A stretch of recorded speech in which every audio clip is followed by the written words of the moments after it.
सभी को राम राम नमस्कार। कैसे हैं आप सब। आशा करता हूं कि आप लोग स्वस्थ होंगे, बेहतर होंगे, अपने एग्जाम की तैयारी अच्छे से कर रहे होंगे।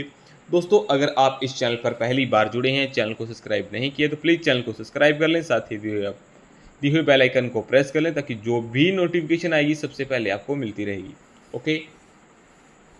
और अपने दोस्तों तक इस वीडियो को ज़्यादा से ज़्यादा शेयर करने का काम करें मेरे भाई, है ना। चलेगा। आज का जो हमारा टॉपिक है वो मेरे भाई मेजरमेंट के बारे में है। ठीक है ना। मेजरमेंट के बारे में आज हम लोग पढ़ने वाले हैं। ठीक है। जो भी मेरे भाई टेक्निकल से मैकेनिकल का टेक्निकल पढ़ना चाहता है तो इस चैनल के साथ जुड़ सकता है। डेली क्लास आपको मिल रही है। अगर आपने जो पीछे जो 4 क्लासें हो चुकी हैं अगर वो ना लगाई हैं तो पहले वो लगाएं, उसके बाद ये क्लास लगाएं। ठीक है। तो चलिएगा, आज की जो क्लास है वो स्टार्ट करते हैं बिना समय गवाए। ठीक है। चलिएगा। जो आपको पिक्चर के अंदर दिखाई दे रहा है मेरे भाई, जो आपको पिक्चर के अंदर दिखाई दे रहा है ये वाला, इस टूल को आपने देख के पहचान लिया होगा, है ना। सभी को पता है कि ये क्या है मेरे भाई, स्टैंडर्ड स्टील रूल है। क्या है? स्टैंडर्ड स्टील रूल है। और इसे क्या बोला जाता है मेरे भाई? फुट रूल भी बोला जाता है। क्या बोला जाता है? फुट रूल भी बोल सकते हैं। ठीक है।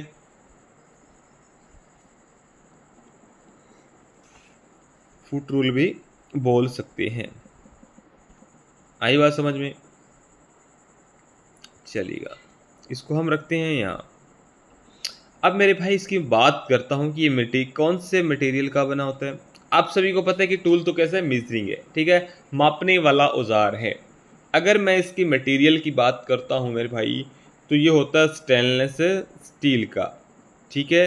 किसका होता है? बना होता है स्टेनलेस स्टील का बना होता है। ठीक है। और अगर मैं इसके लिस्ट काउंट की बात करता हूँ, लिस्ट काउंट का मतलब होता है मेरे भाई कोई भी मेजरिंग टूल है वह कम से कम कितना माप सकता है। हर एक मेजरिंग टूल की जो मेरे लिस्ट काउंट है वो अलग होती है। अगर मैं स्टील रूल की बात करता हूँ, क्या करता हूँ? स्टील रूल की अगर बात करता हूँ, इसकी लिस्ट काउंट है तो आप 1/2 बोल सकते हैं मेरे भाई, अन्यथा 0.5 बोल सकते हैं। ठीक है। किसमें? एमएम में। किसमें मेरे भाई? एमएम के अंदर। ओके। आई बात समझ में?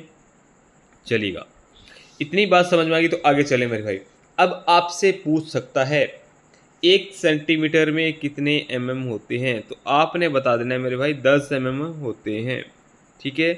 1 इंच के अंदर 1 इंच में कितने एमएम होते हैं, तो 25.4 एमएम होते हैं।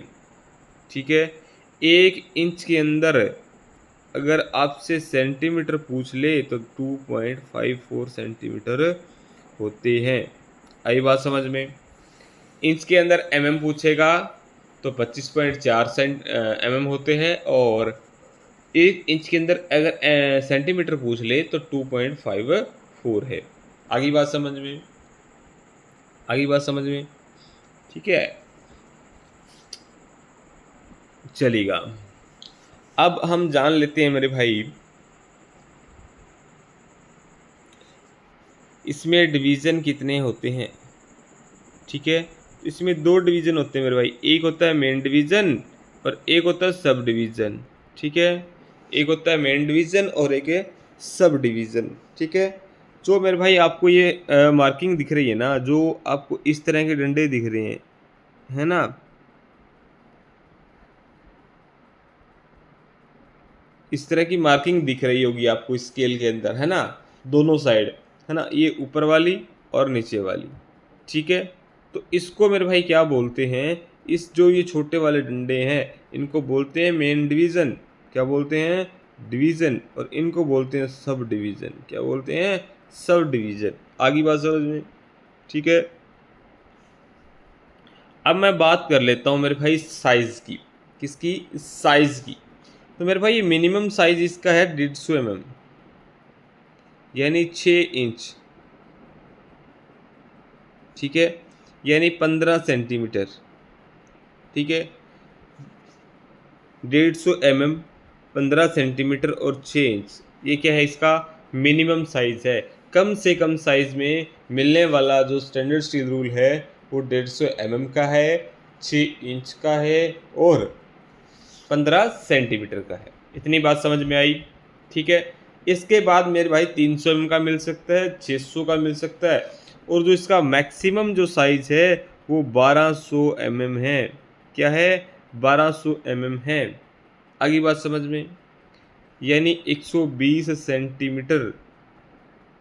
इतना 120 सेंटीमीटर, ठीक है। तो ये था मेरे भाई स्केल। चिन्ह की बात करूं, इसमें कौन कौन से चिन्ह होते हैं, यानी मार्किंग की होती है तो मिलीमीटर में होती है, सेंटीमीटर में होती है, और इंच में हम इससे माप सकते हैं। ये चीज़ भी आप लोगों ने ध्यान में रखनी है। आई बात समझ में? चलेगा। ये तो था हमारा स्टील रूल। नेक्स्ट पे चलते हैं मेरे भाई। ये देखिए, ये आपने देखा होगा, क्या नाम है इसका मेरे भाई? इस टूल का क्या नाम है ना? आप सभी को पता होगा। क्या बता सकते हैं? क्या बता सकते हैं इस टूल का क्या नाम है? तो इस टूल का जो नाम है ना मेरे भाई, वो है स्टैंडर्ड स्टील टेप रूल, ठीक है। Standard steel tape rule. आई बात समझ में? ठीक है। इसका मेरे भाई, इसका सेकंड नेम है स्टैंडर्ड, या सीधा बोल सकते हैं हम फोल्डिंग रूल, ठीक है। स्टील टेप का सेकंड नेम फोल्डिंग रूल मेरे भाई, ठीक है। और ये 6 फीट की लंबाई तक मिलते हैं मेरे भाई, 6 फुट की लंबाई तक ये मिलते हैं। आई बस में, ठीक है। और इस पे जो मेजरमेंट होती है वो इंच और सेंटीमीटर में होती है। किस में होती है? इंच, सेंटीमीटर और फुट में होती है। आई बात समझ में? ठीक है। तो ये था हमारा स्टैंडर्ड स्टील टेप रूल, ठीक है। सेकंड नेम इसका फुट रूल है मेरे भाई, ठीक है। एक होता है ना स्टील टेप, है ना, ये स्टील टेप रूल की तरह ही होता है, लेकिन ये दूसरा होता है फ्लेक्सिबल, ठीक है। प्लास्टिक से अंदर आता है मेरे भाई, और ये इसकी जो लेंथ होती है वो 100 मीटर होती है, ठीक है ना। कितनी होती है? 100 मीटर का होता है। फिर इससे अगर ज़्यादा साइज़ का चाहिए तो वो भी मिल जाता है, ठीक है। इसका यूज़ वो सड़क वगैरह इत्यादि को, मतलब लेंथ वगैरह मापने के लिए इसका यूज़ किया जाता है। आई बात समझ में, है ना। तो वो था मेरे भाई स्टील टेप रूल, है ना। चलिएगा आगे देखते हैं मेरे भाई। जो मैंने कल परसों आपको बताया था कि एक सरफेस गेज होता है। क्या होता है? सरफेस गेज होता है, ठीक है। जो आपको पिक्चर के अंदर दिखाई दे रहा है मेरे भाई, ठीक है। इसको थोड़ा सा इधर ले आते हैं मेरे भाई, ताकि आपको साफ दिखेगा, है ना। इसका नाम क्या है मेरे भाई? इसको बोलते हैं सॉलिड सरफेस गेज। क्या बोलते हैं? Solid surface gauge. आई बात समझ में? जो है ना, इस टूल का नाम है सॉलिड सरफेस गेज। आपसे पूछ लिया जाता है कि मेरे भाई ये टूल कैसा है, तो आपने बता देना फटक से कि ये मार्किंग टूल है मेरे भाई। कौन सा टूल है? मार्किंग टूल है। इससे मैं मार्किंग कर सकता हूँ और गोल जॉब का सेंटर भी निकाल सकता हूँ। जब आप जो लेथ मशीन का फोर्ज चक है उसके अंदर जॉब बांधते हो, तो जॉब का सेंटर निकालने के लिए सरफेस गेज का यूज होता है मेरे भाई। इसका यूज होता है, सरफेस गेज का यूज होता है। आई बात समझ में? अगर हमने स्ट्रेट लाइनें लगानी हो, समांतर जो लाइनें लगानी हो, तो हम सरफेस गेज का यूज कर सकते हैं।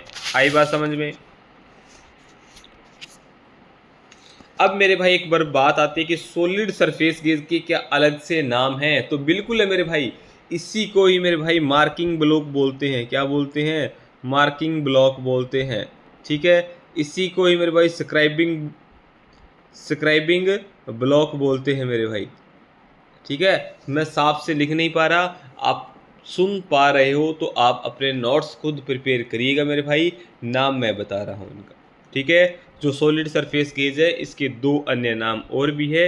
एक है मार्किंग ब्लॉक और एक है स्क्राइबिंग ब्लॉक, ठीक है ना। और इसका यूज़ किया और कहाँ किया जाता है मेरे भाई? जो लेथ मशीन है उसकी जॉब का सेंटर निकालने के लिए किया जाता है 4 जचक में। अगर उस पर 3 जचक है तो इसकी ज़रूरत नहीं पड़ती, क्योंकि वो ड्रिल की तरह एक नट से टाइट करेंगे तो तीनों जगह वो क्या है जा है एक साथ बंद होंगे, एक साथ ओपन होंगे मेरे भाई। आई बात समझ में? ठीक है। अब इसके टाइप्स देखो मेरे भाई, ये 2 टाइप्स के होते हैं। ठीक है, एक तो आपको दिखाई रहा है सॉलिड सरफेस गेज है, और एक इसमें होता है यूनिवर्सल सरफेस गेज।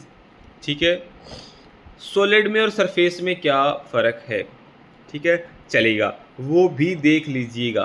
क्या है? वो भी देख लीजिएगा, उसमें क्या डिफरेंस है। ये देखिएगा, ये है मेरे भाई यूनिवर्सल सरफेस गेज, है ना। क्या है? Universal surface gauge. उसमें क्या है मेरे भाई, जो सॉलिड था उसमें हमें अपने हाथ से एडजस्ट करना पड़ता था, ऊपर नीचे जहाँ भी दाएं बाएं, है ना, लेफ़्ट राइट जहाँ भी करना होता हमें अपने हाथ से करना होता। इसमें क्या है, एक एडजस्टिंग स्क्रू लगा हुआ है। क्या है? एडजस्टिंग स्क्रू लगा है, इसी की मदद से हम इसको एडजस्ट कर सकते हैं। इसीलिए मेरे भाई ये यूनिवर्सल सरफेस गेज है। ठीक है, वैसे पार्ट्स दोनों के सेम हैं। ठीक है, स्विvel पोस्टिंग स्नग है, स्क्राइबर है मेरे भाई ये वाला। ठीक है, स्पिंडल है, स्नग बोल्ट है, रोक है मेरे भाई, एडजस्टिंग स्क्रू है और बेस है। सेम ऐसे ही उसी के पार्ट्स थे। स्क्राइबर है, पिलर है, ठीक है ना, स्नग है, बेस है। आई बात समझ में? ठीक है, ये इसके जो पार्ट्स के नेम है मेरे भाई, ये आप लोग अच्छे से पढ़ लीजिएगा। ठीक है, और एक चीज़ और आपने ध्यान रखनी है, सॉलिड सरफेस गेज के अंदर जो उसका बेस है उसमें वी ग्रूव नहीं कटा होता, लेकिन यूनिवर्सल जो सरफेस गेज है इसके जो नीचे वाला भाग है मेरे भाई, यहाँ वी ग्रूव कटा होता है। आई बात समझ में? इस चीज़ को आप ध्यान में रखोगे। क्यों कटा होता है? क्योंकि ये एडजस्टिंग स्क्रू लगा होता है, वो कहीं भी एडजस्ट करना है तो इससे हम कर सकते हैं। ठीक है, आगे नीचे पीछे झुकाया जा सकता है इसे। ठीक है ना, चलेगा। नेक्स्ट देखिएगा मेरे भाई, क्या है ये देखिएगा। इस चीज़ को देख के आपने पहचान लिया होगा। इसमें क्या होता है मेरे भाई, मैंने काफ़ी एग्ज़ामों के अंदर देखा है कि डायरेक्ट आपको डायग्राम दे के सीधा उसका पार्ट्स का नेम और उस क्या चीज़ है, क्या ऑपरेशन है, तो डायरेक्ट उससे पूछ लिया जाता है। ये दोनों को दोनों है ना मेरे भाई, ये मार्किंग मेथड है। क्या है? मार्किंग मेथड है। ठीक है ना, मार्किंग विधियाँ हैं। आई बात समझ में? चलिएगा। फर्स्ट क्या है? सेंटर लाइन मेथड है ये। ठीक है, इसमें क्या है मेरे भाई, टेढ़े मेढ़े आकृति वाले जोब है ना, जिनकी कोई साइज़ नहीं है या भुजा नहीं है। ठीक है ना, मान ले कोई पार्ट्स है, ठीक है, इस तरह से है ये कोई। ठीक है, इस पार्ट की मेरे भाई ना तो कोई भुजा है ना कोई आकृति है, तो इस पे मार्किंग करना मुश्किल हो जाता है। ठीक है ना, इसलिए पार्ट और जॉब की लंबाई व चौड़ाई एक मतलब मतलब केंद्र बिंदु रखा जाता है। 2 सेंटर लाइंस के खींचकर उसके ऊपर व नीचे रेखाएं लगाकर मार्किंग की जाती है। इसीलिए इसे क्या कहा जाता है मेरे भाई? सेंटर लाइन विधि। ठीक है ना, सेंटर लाइन मेथड। इसमें ये सेंटर निकाला है, ये सेंटर निकाला है। ठीक है, उसके बाद ये लाइनें लगाई है। ठीक है ना, तो टेढ़े मेढ़े वर्कपीस जिसकी कोई लंबाई चौड़ाई ऊंचाई मोटाई वगैरह नहीं होती, वहाँ सेंटर लाइन विधि का यूज किया जाता है। आई बात समझ में? जो सेकंड है ना मेरे भाई, सेकंड है वो है डेटम लाइन मेथड। कौन सा है? Datum line method. इसके अंदर क्या होता है मेरे भाई? इसके अंदर क्या होगा, ये 90 डिग्री के एंगल पे तैयार होती है, जिसको हम राइट एंगल तैयार बोलते हैं ना। 90 डिग्री के एंगल पे आपकी जैसे चाहे ये दोनों साइडें कर लो, चाहे ये दोनों, चाहे ये दोनों, चाहे ये दोनों, है ना, 2 साइडें इसमें तैयार करके हम इससे अच्छे से मार्किंग कर सकते हैं। ठीक है ना, और शुद्ध समतल इसको बनाया जाता है और इनकी भुजा के आधार पर ही पूरी मार्किंग होती है। अगर ये दोनों राइट एंगल है तो हम इस तरह से और इस तरह से करके हम मार्किंग कर सकते हैं मेरे भाई। इसको बोलते हैं डेटम लाइन मेथड, जो कि आपको ये पिक्चर के अंदर दिखाई दे रही है। ठीक है, तो आज के लिए इतना ही। Thank you very so much. हंसते रहिएगा, मुस्कुराते रहिएगा। मिलते हैं नेक्स्ट क्लास में, तब तक गुड बाय, टेक केयर।